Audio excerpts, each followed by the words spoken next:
Ce podcast vous est offert par BMW. Découvrez le futur de la conduite avec la nouvelle BMW iX3. Bienvenue dans le Trends des marchés. Je m'appelle Fanny Rocher avec notre analyste Olivier Colsoul. Nous ferons un zoom sur le marché de la dette privée et les récents remous qui ont eu lieu.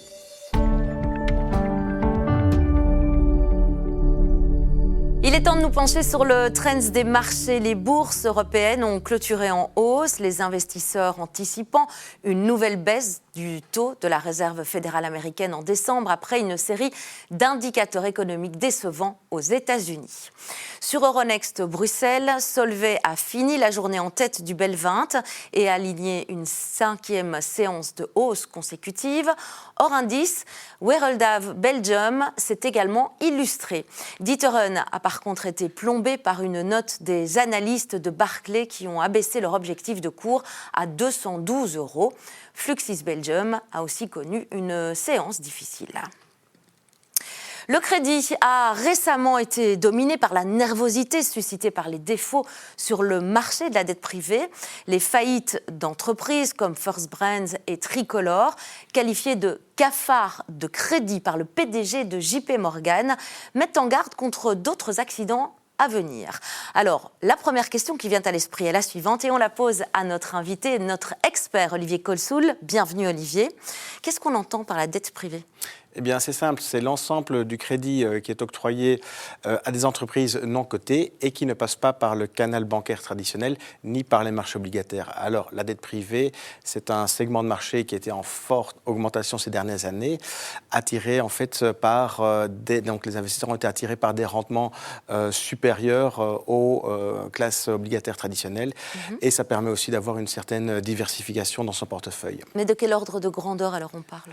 Eh bien, en fait, donc le marché du crédit américain s'élève plus ou moins à 1 600 milliards de dollars, donc c'est à peu près la taille du marché high yield ou au rendement américain, mais c'est quand même 5 fois plus petit que le marché des obligations d'entreprises de qualité, donc c'est-à-dire l'investment grade, et cela ne représenterait que 6% de l'ensemble du crédit qui est octroyé aux entreprises américaines, donc crédit qui peut être soit dans les obligations, soit par le canal bancaire ou soit par la dette privée. Alors Olivier, vu la taille qui est finalement assez modeste du marché, pourquoi est-ce que ces faillites, elles suscitent autant d'inquiétudes ? Peut-être d'abord parce qu'elles arrivent à un moment où on ne les attendait pas, puisque je dirais que le marché du crédit a le vent en poupe. Alors, on cite aussi, malgré tout, pour ces faillites, des erreurs de gestion. On invoque aussi une certaine opacité dans le financement, voire des irrégularités comptables, ou des signes de fraude.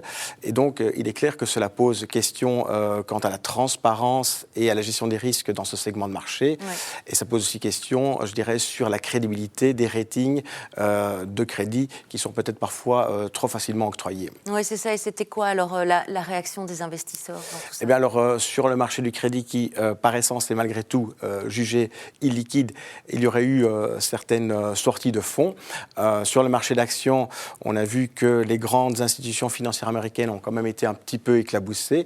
Les banques régionales ont été plus durement touchées de par, je dirais, leur exposition à ces deux dossiers et aussi en raison du regain de l'aversion au risque. Par contre, sur le marché obligataire coté, là, on voit qu'il y a eu quelques remous et des remous qui ont suscité un petit peu un élargissement des primes de risque, donc les spreads de crédit, qui restent quand même aux États-Unis à un niveau un petit peu plus élevé par rapport à leur plus bas. Pourquoi ? Parce que c'est aussi un marché qui actuellement connaît de nouvelles émissions importantes, comme vous l'avez cité hier, notamment de la part des géants de la tech. Et donc, ça entretient un petit peu cette tendance à l'écartement des spreads. La question qu'on se pose, c'est qu'est-ce qui va se passer ensuite ? Eh bien, en fait, les régulateurs internationaux voudraient davantage contrôler ce secteur de financement alternatif. Pour sa part, le président américain, lui, veut plutôt une dérégulation du secteur bancaire pour lui permettre justement de pouvoir concurrencer par rapport à ces acteurs dans le marché. Il voudrait aussi, en fait, populariser ces investissements alternatifs actifs, en permettant notamment aux citoyens, aux employés, aux salariés, dans leur fonds de pension, de pouvoir aussi avoir une exposition à ce type d'investissement. Et donc, ça pourrait encore une fois éventuellement canaliser davantage de flux vers cette classe d'actifs. Ouais, et si de plus en plus d'argent frais continue d'affluer dans cette classe d'actifs, alors est-ce que restera-t-elle encore intéressante en termes de rendement, Olivier ? Alors, c'est clair qu'il y a une concurrence assez importante par rapport à je dirais, les fournisseurs de financement pour les entreprises ces dernières années attirés par les hauts rendements.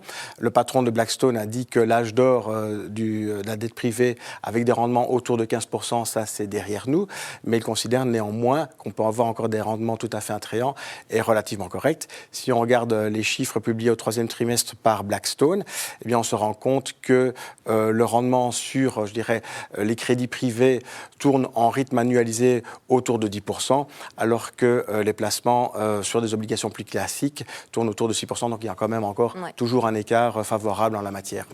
En 2 mots, votre conclusion, Olivier ? Eh bien, je dirais qu'il n'y a sans doute pas de risque systémique au niveau du crédit, eu égard à la taille encore pour l'instant réduite de la dette privée.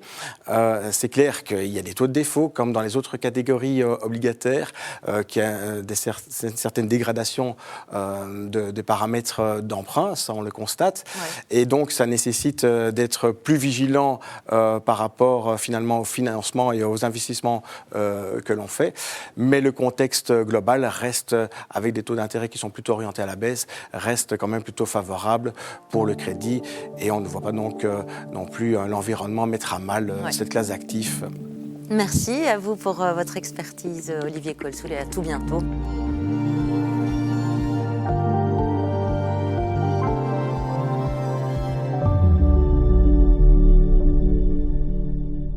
Ce podcast vous est offert par BMW. Découvrez le futur de la conduite avec la nouvelle BMW iX3.